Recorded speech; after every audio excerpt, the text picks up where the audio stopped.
What's up? It's your boy Kevin to turn on this motherfucking YouTube shit. Wow, what the fuck?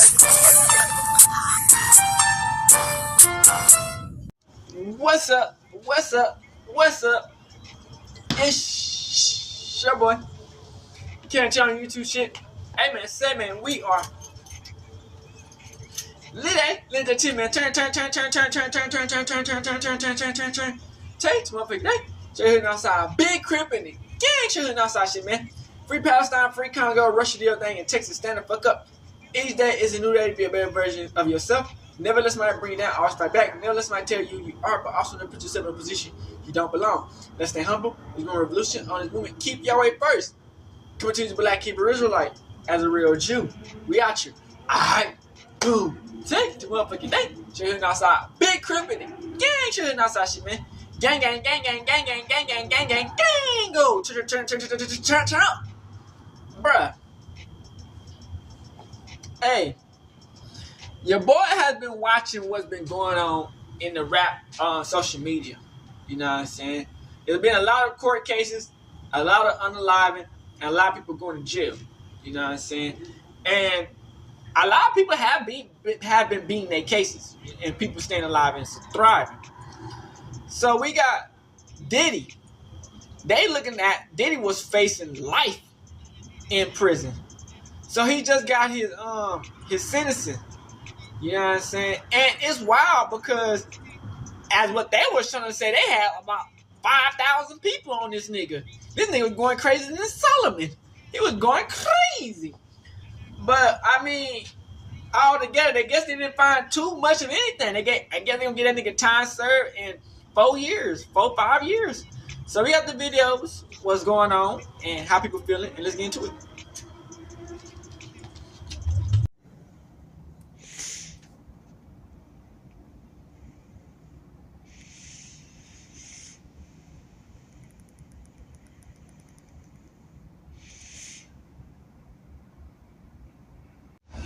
Hey, shout out to Eric, man. We got Diddy might not make it out of prison, man. This shit crazy.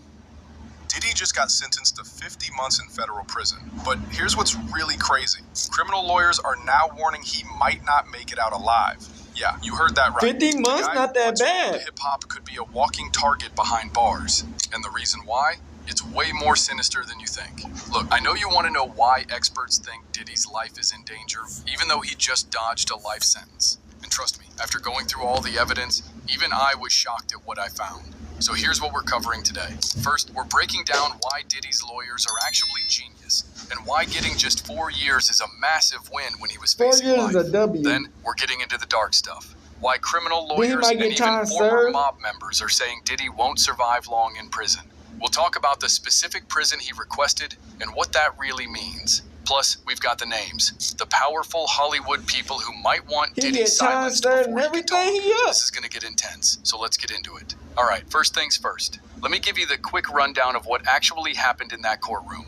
The judge sentenced Diddy to 50 months in federal prison. That's a little over 4 years. Now, this was for 2 counts of something called the Mann Act. Basically, that means transporting people across state lines for prostitution. Heavy stuff, right? But here's the thing that shocked everyone. He was acquitted, meaning found not guilty of the most serious charges. We're talking sex trafficking and racketeering conspiracy. Those are the charges that could have locked him up for life. The defense team was asking for just 14 months, which would have been basically time served since he's already been locked up for about 13 months. The prosecution, they wanted 135 months. That's 11 years, folks. The judge landed right in the middle at 50 months. Now you might be thinking, okay, so 4 years, that's not too bad, right?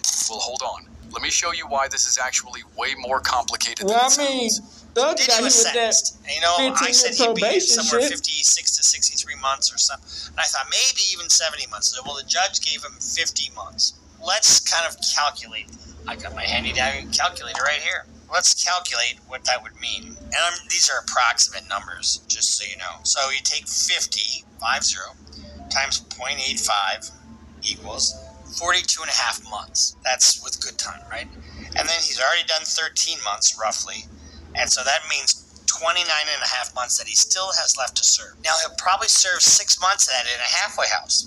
So you take another 6 off of that. So that's roughly just about 2 years that he'll have to serve. But guess what? Once he's done doing that, he'll be on supervised release. And so that is another term of probation. And he'll have random testing. You know, he won't be able to possess pornography. He will have to have his devices monitored, you know, and if he f***s up on that, they can send him back to prison.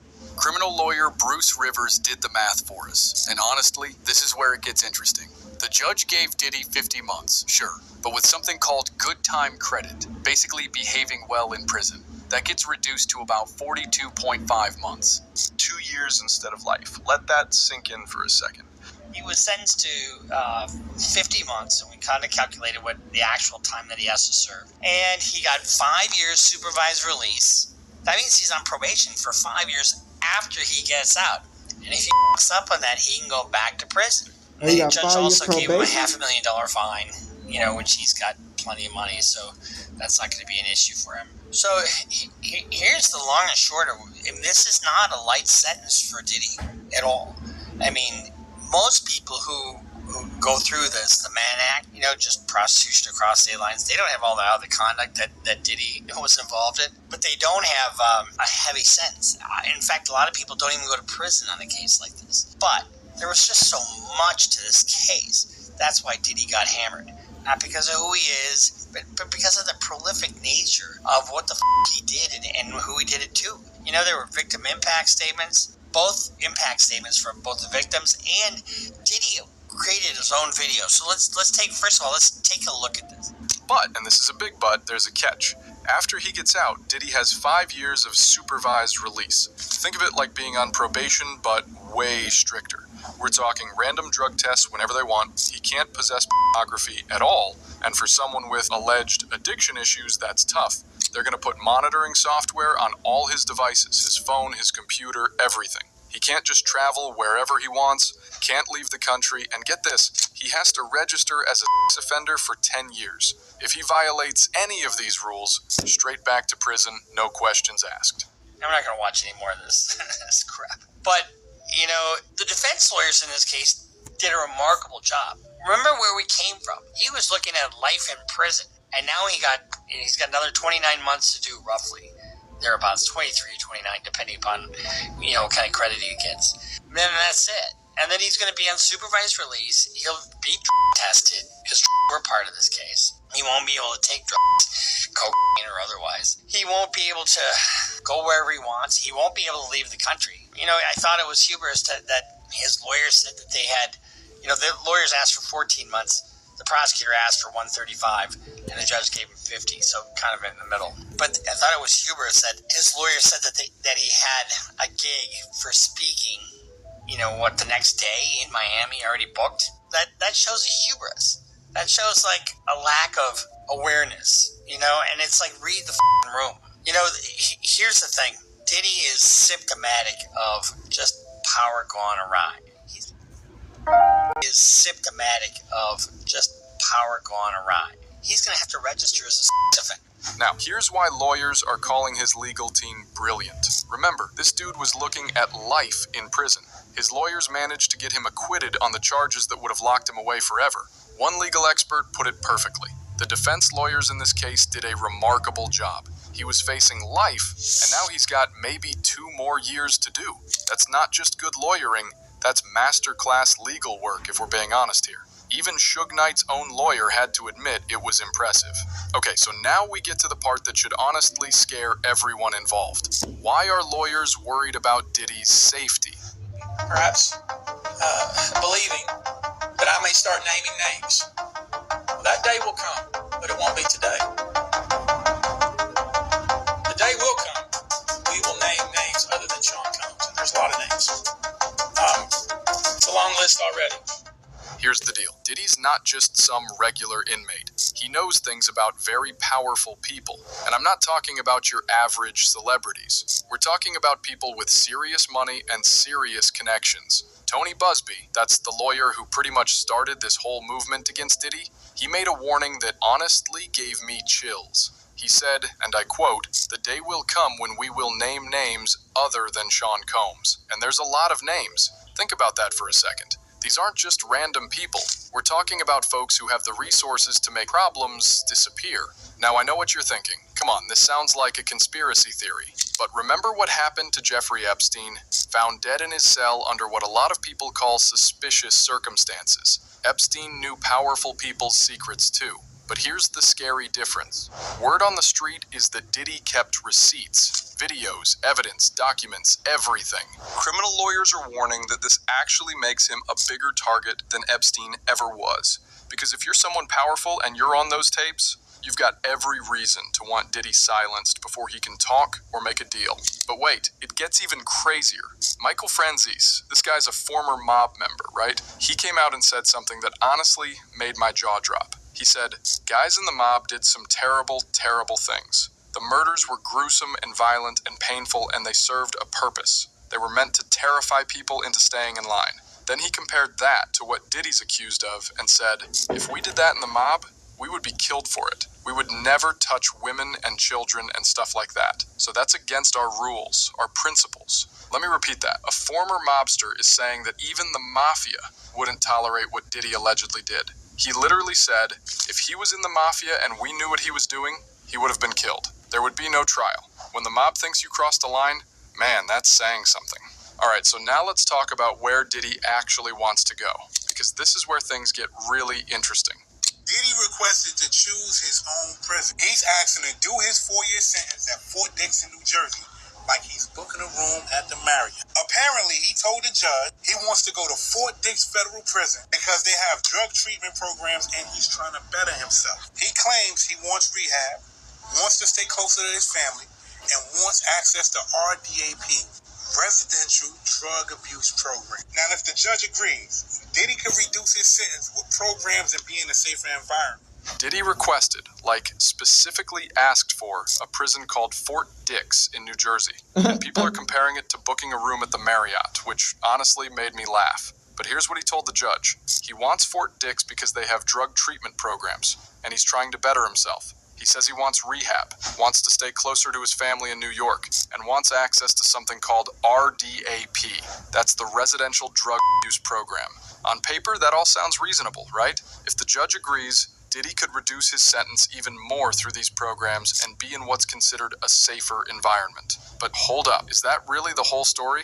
Former warden Dr. D. Wayne Hendricks broke this down, and honestly, it makes you think. Fort Dix isn't the worst prison out there. It's not like those maximum security places you see in movies. But it's definitely not Camp Cupcake either. Here's the thing though, even though Diddy's sentence technically qualifies him for a minimum security camp, Dr. Hendricks says he probably won't get that because he's too high profile. So why Fort Dix specifically? Is he trying to get to a location where he can maintain certain connections? Or is he genuinely just looking for the safest spot possible? That's the million-dollar question that nobody seems to have a clear answer to. Do a deal with me when I got out, a business deal. They need money. Because of the fact that he's a money guy, I think he's going to have more friends than he will enemies. And in a medium security, normally nobody's looking to shank you. When you get into the higher institutions, when people are doing, a ton of time and there's no way you can benefit them, then you got a little more problem. But in a medium security, I don't think he'll have an issue at all. I really don't. He can be too much of a benefit to inmates that are always looking for something. And he could be a golden ticket for some people, at least in their mind. I could just talk to you for hours and hours, but I have some other guests lined up, so I got to say bye there. But Michael Franzese, thank you so much for being on again. I really appreciate it. All right, thanks for having me. Take care. Now here's where prison politics gets real complicated. Former inmate Michael Franzese explained that high-profile inmates with money face two big problems. First, you've got people who want to befriend you, hoping for business deals when they get out. Franzese said this happened to him. Every inmate and their brother was trying to line up deals for when he got released. But here's the flip side. You've also got people who see you as a way to make a name for themselves. Taking down someone famous, that's instant respect in prison. Franzese explained it like this. Because of the fact that he's a money guy, I think he's going to have more friends than he will enemies. In a medium security, normally nobody's looking to shank you. When you get into the higher institutions, when people are doing a ton of time and there's no way you can benefit them, then you got a little more problem. So Diddy's basically walking this tightrope. Some inmates will want to protect him, hoping for a payoff. Others might want to hurt him to build their reputation. And if those powerful people we talked about earlier decide to reach out to someone inside, well, that changes everything. Okay, now I've got to tell you about what happened in that courtroom, because it was honestly heartbreaking, regardless of how you feel about Diddy. Everyone's coming up to me and saying, "Did you see Nicole Westmoreland?" Bullshit. Crying. People go, we had to do a double take, like, was that really her on the, like, she was literally, you guys, bawling while giving a statement. Like, we don't see that often. Usually lawyers are, like, calm, collected. She was up there crying as if, like, she was one of Diddy's family members. And then people are coming up to me going like this. Did you see? Yeah, I saw. I heard. I saw. And I don't know what to make of it. It was very strange to see a lawyer cry, I guess. And I don't know if those were real tears or if they were crocodile tears. All I know is that when she was up there, people were like the whole room started, not the whole room, but a lot of people in the room started crying when the kids were crying, because those were real tears for sure. But Nicole's tears were like confusing for sure. People were like, wait, what? We're just not used to seeing that, a lawyer cry. Do you think Brian Steele's going to get up there and sob? So we'll see what happens. One of Diddy's lawyers, Nicole Westmoreland, literally broke down crying while giving her statement. And I'm not talking about getting a little teary-eyed. People in the courtroom said she was full-on sobbing. One person described it as bawling while giving a statement. Now here's why that's so unusual. Lawyers almost never show that level of emotion. They're trained to stay calm and collected. So when everyone started coming up after court asking, "Did you see Nicole Westmoreland crying?" it was because nobody could believe what they just witnessed. People were doing double takes, like, was that really her? The person reporting from the courtroom said they didn't know if the tears were real or if it was strategic courtroom theater. But here's what got me. They said when Nicole was crying, a lot of people in the room started crying too, especially when the kids spoke. Because those tears, those were definitely real. Speaking of the kids, man, this was tough to hear about. 6 of Diddy's 7 children showed up to court to plead for their dad, and what they said was absolutely heartbreaking. Quincy, that's the oldest, not even Diddy's biological son, said, "He is our father in front of us. He's a changed man. Week after week, we see him evolve. Our father will never do anything to jeopardize his freedom ever again." Justin Combs begged the judge, "Please give our father a second chance. This has been the toughest time he's ever been through. This time saved my father's life. I talk to my father every day. He's changed for the better. I ask you to see my father the way I do." Christian got pretty emotional too. He said, "I'm the one who people say I look the most like my pops. I studied my dad up and down. He's my superhero. He taught me to treat women with respect." Then he talked about having to travel across the country just to see his dad for 2 hours and said, "He's changed. I see in his eyes as his twin that he's changed. Please give my family grace and please give him mercy." But the daughters, that's when it really got heavy. Jessie Combs broke down immediately when she started talking. She said, "We aren't here to excuse his mistakes. We need him in our life. I lost my mom when I was very young. He promised to be there to keep us safe." Chance reminded the judge, "We're just his daughters, but we do need our father. When we talk, he speaks with a clear mind. He's more patient. He's thoughtful. Our sister deserves a father who's present, to teach her how to ride a bike, to tuck her in at night." And then Delilah said something that honestly broke my heart. "We're scared of the thought of not having our mom and our dad in our life. These are the years that we'll never get back. We have lost our mom. We already lost so much. Please, Your Honor, give our family the chance to heal together." I mean, regardless of what you think about Diddy, those are kids who've already lost their mother, and now they're watching their dad get taken away. That's rough. How unprecedented was it showing that video, especially the way it was put together, made him look like this great father, philanthropist, and this guy who was doing so much for the community. How old are you? How old are you? 2, you got a 2, that's 2. I started out just like you guys. I come from New York. I grew up in Harlem. Clap it up on the sideline. Let's get our energy right. Come on. For the defense, I think they would say it's a balance. And it was well produced. There's no doubt about that. Well, that's what I'm saying. It's such a well-produced video. Does that hurt him that it looks like he went out and hired a production company to make that video? You would think that there was a lot of thought and intent that went into making a video like that, but it was well produced. It had the highlight reel of his life, even despite his submission and his letter saying this is the first time that he's been sober for over 25 years. Kevin, I couldn't help but wonder. The defense also played this 11-minute video they created showing Diddy as a father, philanthropist, and businessman. One reporter said it was unprecedented, showing Diddy with his kids as babies, running marathons, giving back to the community. They even included footage from Kim Porter's funeral, which some people thought was shocking. But after everything, the crying lawyer, the heartbroken kids, the emotional video, the judge still came back with his decision. And he said something really important. A history of good works cannot wash away the record in this case. That tells you everything about how the judge viewed this situation. All right, now we're getting to the part that has a lot of powerful people sweating right now. That day will come, but it won't be today. The day will come. We will name names other than Sean Combs, and there's a lot of names. It's a long list already. And of course, I already know who some of these individuals are, but because of the nature of this case, we're going to make damn sure that we're right before we do that. But the names that we're going to name, assuming that our investigators confirm and corroborate what we've been told, are names that will shock you. Tony Busby, remember, he represents over 120 alleged Diddy victims, made a promise a few months ago, and what he said should have every celebrity in Hollywood nervous. He said, well, that day will come, but it won't be today. The day will come when we will name names other than Sean Combs, and there's a lot of names. Then he dropped this bomb. It's a long list already. And of course, I already know who some of these individuals are, but because of the nature of this case, we're going to make damn sure that we're right before we do that. And here's the part that probably has people losing sleep. But the names that we're going to name, assuming that our investigators confirm and cooperate, what we've been told are names that will shock you. Names that will shock you. From a lawyer who's already taken down Diddy.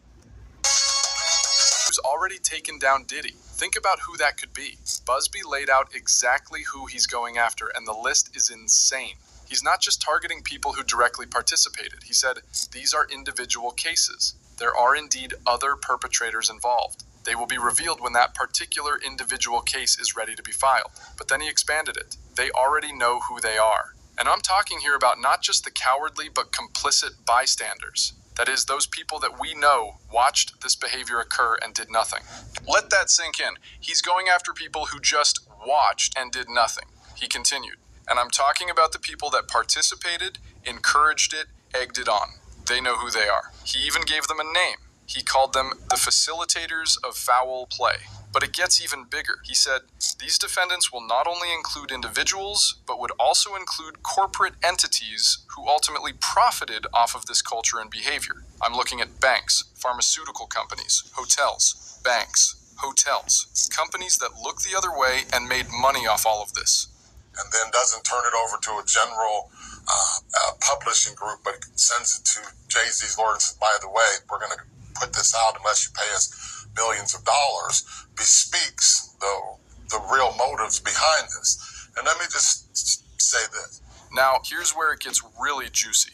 Remember Cassie's lawsuit, the one that started this whole thing? There's been talk about why it was sent to Jay-Z's lawyers before going public. Some people are saying it's because Cassie waits 10, 12 years to file a lawsuit and writes a book, and then doesn't turn it over to a general publishing group, but sends it to Jay-Z's lawyers. Could Jay-Z or even Beyonce be on that list of names Busby plans to expose? I'm not saying they are. Jay-Z already People are crushed him. definitely asking the question. I would imagine, as we speak here, there are a myriad of people who are very nervous. You can't hide skeletons in the closet forever. I would expect there are many people out there right now who are desperately searching their memories as they delete their texts and data. Now, although these are, in fact, individual cases. And this is why Diddy might be a target. Busby said, these people who know who they are should just come forward now. I would imagine as we speak here, there are a myriad of people who are very nervous. You can't hide skeletons in the closet forever. I would expect there are many people out there right now who are desperately searching their memories as they delete their text and data. Delete their texts and data. That's literally what he said. Okay, so let's talk about what happens after Diddy gets out. Because a lot of people think he does his time and then he's free. That's not how this works. You know, and it's like, read the room. You know, here's the thing. Diddy is symptomatic of just power gone awry. He's going to have to register as a offender. And he'll probably have to do that for 10 years. And if he doesn't, guess what? That's a separate crime altogether. So this can follow him. So if you're thinking, oh, Diddy got off, blah, blah. Well, his lawyers did a good job. And, he still has the right to appeal his conviction and his sentence. It ain't going to go anywhere because the evidence of the Mann Act violations were overwhelming. He's now tagged with 2 felonies. He's not free to go about and do what he wants to do. For the next, 89 months or thereabouts, he's going to be under the control of the federal government. And that's no little thing for a guy like this. So here's what supervised release is going to be like for him. It'll be intense at first. They'll drug test him. They'll put monitoring software on his devices. They will, they'll have constant meetings and check-ins and that kind of thing once he gets out of prison. And as time goes on and he demonstrates compliance, the supervision will get less and less intense, probably to the point where he just has to call in once in a while. For 5 full years after he's released, Diddy will be under supervised release. And this isn't like regular probation. This is serious government control over his life. Here's what it looks like. It'll be intense at first. They'll drug test him. They'll put monitoring software on his devices. They'll have constant meetings and check-ins and that kind of thing once he gets out of prison. Now, if he behaves and follows all the rules, as time goes on and he demonstrates compliance, the supervision will get less and less intense. Probably to the point where he just has to call in once in a while. But here's the problem. The lawyer explaining this said, but if you get too complacent and all of a sudden, you don't register, or all of a sudden, it's an addiction, right? And if you're looking at all the time, guess what? It's tough to stop that. For someone with Diddy's lifestyle, following these strict rules for 5 years is going to be incredibly difficult. And every violation sends him right back to prison. So let me bring this all together for you. That he is part of this community of people that have to be supervised, and he gave the government a big foray into controlling his life. And that's what happens when you decide to break the law. That's our little Diddy update. I was close. Bitch, the government gonna control you anyway. Bitch, the law or fight the government. It's the same fucking shit. Time and time again. So it's no little thing that he is part of this community of people that have to be supervised. And he gave the government a big foray into controlling his life. And that's what happens when you decide to break the law.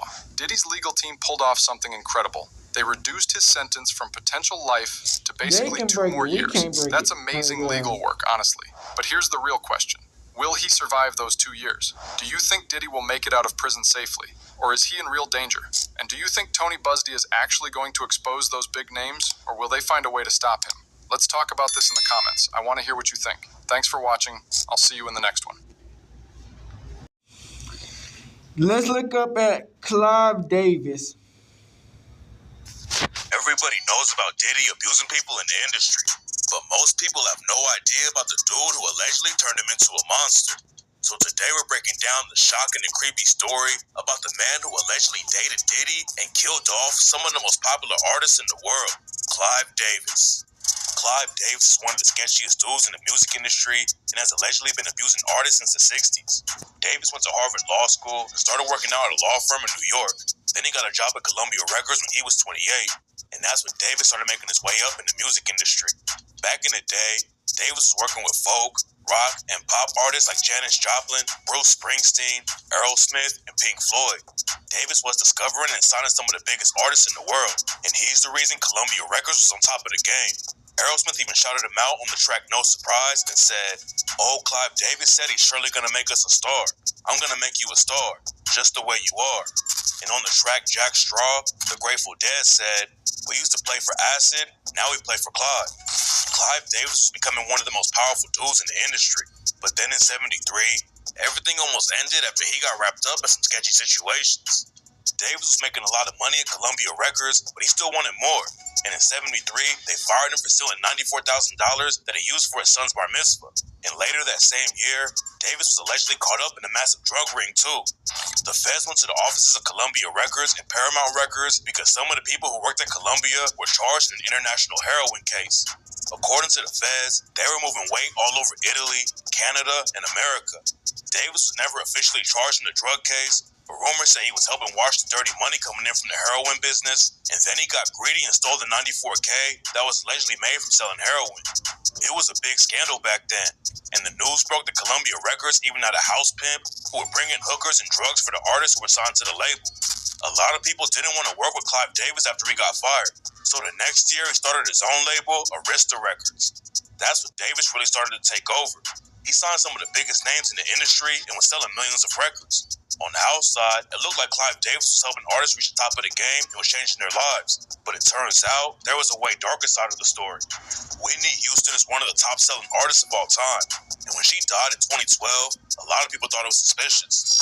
Whitney's mom was a Grammy-winning singer, and Whitney was already getting started in the industry before she met Clive Davis. She was doing features for other artists and had some modeling gigs.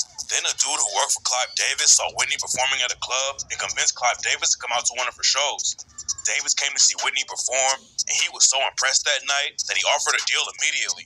Whitney signed to Arista Records, but it took a while before Clive Davis would let her release an album. According to sources, Davis had control over Whitney during her whole career. She was topping the charts for decades, but Davis was the one calling all the shots from behind the scenes. Then in 2012, Whitney Houston was found dead in the bathtub of her hotel room. She had been getting ready to perform at Clive Davis' Grammy party, but Whitney allegedly passed out because she had been using cocaine and already had heart disease, and that's why she allegedly drowned in her bathtub. Clive Davis Grammy parties are legendary in the industry. All of the biggest artists in the world get invited every year, but 2012 was different. And what happened that year made Clive Davis look even more suspicious. Whitney was staying in the same hotel where Clive Davis was hosting the Grammy party. He found out that she had died just a few hours before the party was supposed to happen, and rumors say her body was still in the hotel. But instead of calling the party off or hosting a tribute to Whitney, Clive Davis decided to keep the party going, even though Whitney's body was allegedly just a few floors away. People were shocked when they found out about the party happening, and a lot of people are still pressed about it today. Lil Boosie aired Clive Davis out for what he did. But we got Whitney Houston lose her motherfucking life. And I just found out this reading. And you still had that motherfucking Clive Davis party? Yeah. The disrespect for Whitney is a fucking shame. Because of her drugs, it's the fucking disrespect for that woman. I just found out you still had a fucking party. And that was his biggest artist ever. Bro, that's sick. Clive Davis, yeah. Fuck him. And it turns out there might be even more to the story. According to a private investigator, Whitney Houston didn't die by accident. According to the private investigator, she was actually murdered by some drug dealers because she allegedly owed them money for cocaine. The private investigator didn't release any hard evidence, but a creepy video of Clive Davis and Whitney Houston has been going around on social media. 2 days before Whitney was found dead in her hotel room, she crashed an interview that Clive Davis was giving. Whitney's friend Brandy was sitting right next to Clive Davis in the interview, and Whitney passed her a secret note. Rumors said that Whitney knew she was in danger and wanted to warn Brandy to stay away from Clive Davis. But unfortunately, Whitney tragically died before anyone found out the truth about the situation. Whitney isn't the only star connected to Clive Davis that had a suspicious death. But before we get into the singer who died in a mysterious plane crash, we've got to take a look at how Clive Davis and Diddy are connected. Diddy got started in the game after he started working for Andre Harrell at Uptown Records. Andre Harrell was a rapper back in the day, but then he met Russell Simmons, who owned Def Jam Records. Harrell started working at Def Jam, then a few years later, Russell Simmons helped Harrell launch Uptown Records. Russell Simmons was one of the most powerful dudes in the rap game for years, and back then, nobody on the outside knew how shady he was. Then in 2017, women started coming out and accusing him of sexual assault and rape. 13 women accused Russell Simmons of rape, and he basically left the industry for good and moved out of the country before the cops could get to him. But even before all the women came forward with the accusations, people knew that Simmons was weird with women because he started dating his ex-wife Kimora when she was 16 and he was in his 30s. According to rumors, Russell Simmons and Clive Davis were both abusing dudes in the industry too, and that's what happened to Diddy. After Andre Harrell fired Diddy from Uptown Records, Clive Davis saved his career and funded Bad Boy Records. And according to some sources, Clive Davis was looking for more than just a business deal. According to Suge Knight, Jimmy Iovine from Interscope told him that Diddy and Clive Davis were lovers. Suge said that Clive Davis, Andre Harrell, and Russell Simmons all used drugs and alcohol on Diddy so they could abuse him. Then Diddy did the same thing to other people in the industry. According to Suge, back in the day, his artists only used to smoke weed. But once they got signed to bigger labels, they started using harder drugs. Suge said that dudes like Clive Davis and Andre Harrell introduced Diddy to cocaine and alcohol and used it to compromise his manhood. Then when Diddy reached their level, he did the same thing to the younger artists he discovered like Usher and Justin Bieber. Suge claims that for dudes in the industry like Clive Davis and Diddy, it wasn't even about having sex. It was about having control over their artists. Rumors were going around back in the day that Diddy and Clive Davis were actually dating, and Clive Davis might have confirmed the story in 2013. Davis wrote a book about his life that year and came out as bisexual. He had been married and divorced to 2 different women, and after his second marriage didn't work out, Clive Davis says he started dating men too. He talks about dating a doctor for a while, but there was another boyfriend he had that he wouldn't tell any details about.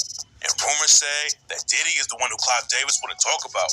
It's not clear if Diddy and Clive Davis were actually hooking up, but Diddy was allegedly doing some dirty work for him back in the day. Clive Davis assigned the group TLC to his label and made millions off of them. TLC was made up of 3 women named Left Eye, T-Boz, and Chili. And they were one of the biggest groups in the world back then. They had over $75 million in album sales, but Clive Davis was taking everything, and all 3 members were broke. TLC called Davis out in public for keeping them poor, and when that didn't work, the situation got crazy. We are the biggest selling female group ever. 10 million albums worldwide. We have worked very hard. We have been in this business for 5 years, and we are broke as broke can be. According to T-Boz, Left Eye came up with a plan to kidnap Clive Davis at gunpoint and make him hand over the money that he owed them. You know, you're going to hear about this, but we talked about before. Why did TLC hold Arista hostage? The record company, Clive Davis, we held them hostage like guns, the whole shebang. Yeah, it was like that. Wait a minute. I want to make sure we understand. Yes. Guns? Yes, guns. With bullets. With bullets. They were really about to go through with it and kidnap one of the most powerful dudes in the game. But then Diddy stepped in and warned Clive Davis that it was about to go down. So we went up there and held everybody hostage, and Puffy was the one that snitched us out. Yo, B, your girl's up here mad bugging, yo. And I was like, oh, Puff, how you gonna snitch us out, dog? Then the drama between TLC and Clive Davis got deadly after Left Eye started rocking with Diddy's #1 op, Suge Knight. Left Eye was tired of dealing with Clive Davis, and all the money drama put a lot of pressure on TLC. They almost broke up at one point. You hear the call. Started working on her first solo album. She had her own deal with Clive Davis at Arista Records, but he canceled her album's release because the first single she dropped didn't run up big numbers. After all of that, Left Eye quit Arista Records and started working with Suge Knight at Death Row Records. By that point, Suge Knight and Diddy had already been beefing for years. They sparked the East vs. West Coast war that got Biggie and Pop killed. So Left Eye switching sides and working with Suge Knight was a big loss for Diddy and Clive Davis. But before Left Eye could drop an album, she was killed in a car crash in Honduras. 2 weeks before she died, Left Eye was riding around Honduras with her assistant driving the whip, and her assistant ended up running over a boy and killing him. Left Eye paid for the funeral and gave some money to the boy's family, but she told her friends that she thought she was being followed by a spirit and thought that she was about to die too. When Left Eye crashed her whip 2 weeks later and died, everyone thought it was just a tragic accident. But there might be more to the story that involves another dude in Diddy and Clive Davis' circle named Hype Williams. Hype Williams is one of the biggest music video directors in the game. He's been active for decades, and some people think he's actually Clive Davis' personal fixer. Hype Williams has a lot of ties to Diddy as well, and he worked with TLC back in the day on the video for their track, No Scrubs. Hype Williams also directed Left Eye's first solo music video, and even went to Honduras with her a year before she died. And what makes the whole thing even weirder is that Hype Williams might have been involved with another singer's death before Left Eye. In 2001, a singer named Aaliyah was killed in a mysterious plane crash. Aaliyah had ties to R. Kelly and was allegedly abused by him when she was still a minor. They met through Aaliyah's uncle, Barry Hankerson, who was R. Kelly's manager at the time, and he helped her work on her first album, Age Ain't Nothing But a Number. But it seems like they had more than just a working relationship, because Vibe published a story claiming they found a marriage certificate for R. Kelly and Aaliyah that was dated August 31st, 1994, when R. Kelly was 27 and Aaliyah was only 15. A former member of R. Kelly's team named Demetrius Smith also claimed in his book that Aaliyah was pregnant when they got married. Aaliyah was supposed to be shooting a music video for a track, Rock the Boat, in Miami. But then Hype Williams allegedly decided to move the shoot to the Bahamas at the last minute. After they shot the video, Aaliyah and her crew were supposed to fly back to Florida. According to rumors, Aaliyah was so scared about the flight that someone in her crew gave her a pill and carried her onto the plane. The pilot didn't even want to take off because there was too much weight on the plane, and one of the engines wouldn't even start at first. Eventually, the plane took off, but right after they got into the air, it nosedived into the ground and killed everybody on board. And after the bodies were recovered, the police found out that the pilot had cocaine and alcohol in his blood. The situation was sketchy, and nobody knows what really went down. But another tragic death that might be connected to Clive Davis is Phyllis Hyman. Back in 1977, Phyllis Hyman had been in the industry for a few years and had a deal with Buddha Records. Then Clive Davis bought the label, so Hyman got moved over to his Arista record label. It didn't take long for the situation to go left, and Clive Davis was allegedly trying to kill Hyman's career.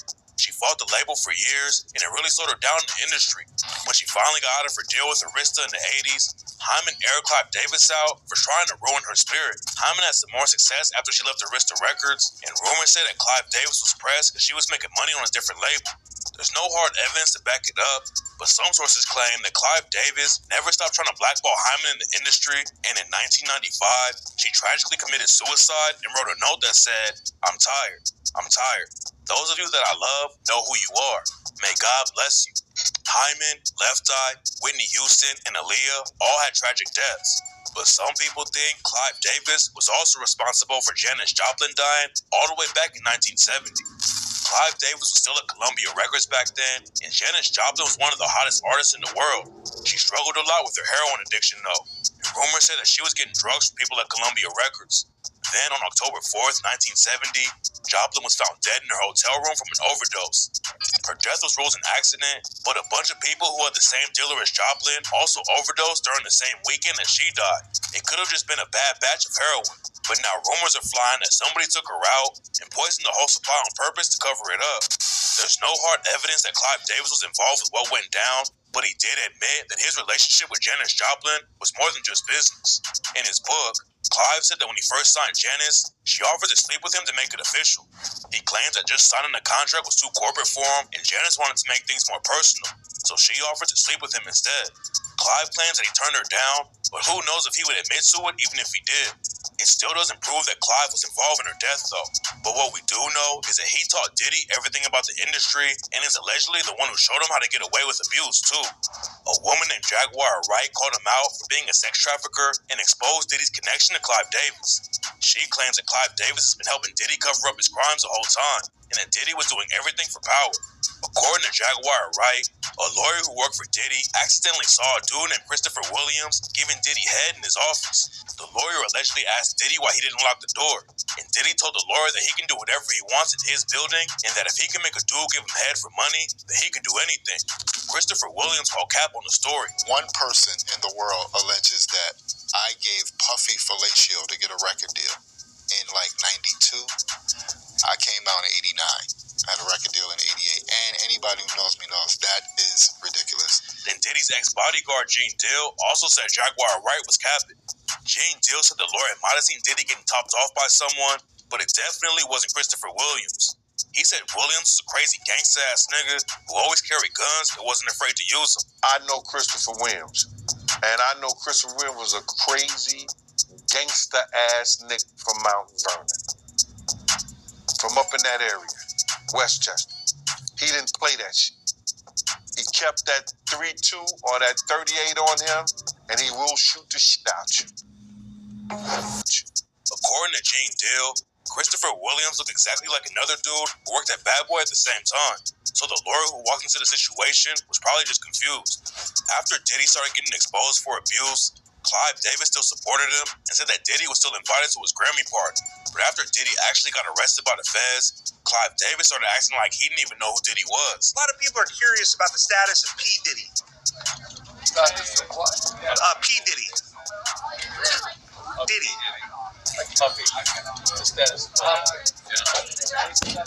But according to a journalist named Nick Bryant, Clive Davis and Diddy's connection goes all the way to the government. Nick Bryant has investigated some of the biggest cases in the world, and he thinks there's a connection between Clive Davis, Diddy, and Jeffrey Epstein. Nick Bryant went on Sean Ryan's podcast and said he thinks that Clive Davis could even be an informant for the feds. Nick Bryant said he doesn't know how someone could keep getting away with felonies like Clive Davis has for years without being an informant. But how does a guy commit that many felonies and not spend a day in jail? That is with Clive Davis, that's what I've been trying to get my mind around. And the only thing I can think of is he's an informant of some kind. And according to Brian, even the government is trying to protect people like Clive Davis from the Diddy case. He claims that the district attorney from New York named Damian Williams is making sure that other powerful people don't get wrapped up in the case. Nick Bryant also investigated the Epstein case, and Damian Williams was the one who handled that too. There were a ton of celebrities and other powerful people who could have been wrapped up in the trial, but Damian Williams basically made sure that the case was only about Epstein and Ghislaine Maxwell instead. Rumors say that Clive Davis has a lot of connections to the government, and that's why Damian Williams is the one who's working on the Diddy case. Clive Davis allegedly knew that Diddy was about to go down, so he pulled some strings to make sure he's gonna get caught up in the situation too. There's no concrete evidence that the DA is actually corrupt and trying to help out Clive Davis, but it's definitely weird that he's been getting away with serious crimes since the 70s and has never been arrested. Diddy used to say that Clive Davis was the first dude in the industry who believed in him, but it looks like the truth behind their relationship is darker than anybody ever knew. And when more details start coming out during Diddy's trial, there's no telling what we're gonna find out.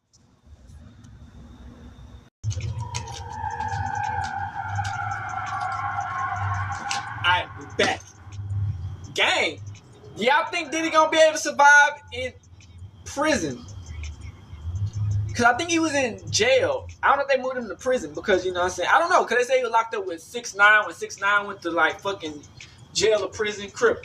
But, like I said, if nothing happened to him like Tory Lanez, I feel like he can survive. He a billionaire. You know what I'm saying? They got them bees, nigga. I mean, shit. I mean, he paid the whole fucking jail system off. What they gonna do? They gonna freeze his account, right? He good. Like I said, the person, man, that Clive, man, that white dude, man, we know that these motherfuckers give people the opportunity to succeed and win. But we also know about the Jim Crow. You know what I'm saying? So we know they would use motherfuckers to try to manipulate and control the system for certain group of white people, you know what I'm saying, crackers that, you feel me, that don't want to see us win. So they would use certain people to manipulate and fuck people over. But I don't know how manipulative he was with Jay-Z, with Diddy. I mean, it looked pretty crazy if they listened to the motherfucking lawyers, but outside the case of what's really going on, I mean, shit, it's kind of crazy, but shit. Beating up Cassidy, a couple of little weird shit. I mean, like I said, wasn't that crazy? But I know Diddy got them motherfuckers on payroll, nigga, going crazy in that motherfucker. But, like I said, man, I feel like, man,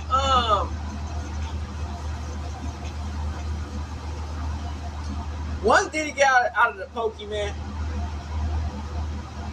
he don't really be able to get back onto what he was doing. Now, I don't know about the other celebrities that they got in that list, because Busby already got looking like a fool with Jay-Z. But as far as the other celebrities, I don't know, because Busby beat fucking Shannon Sharp.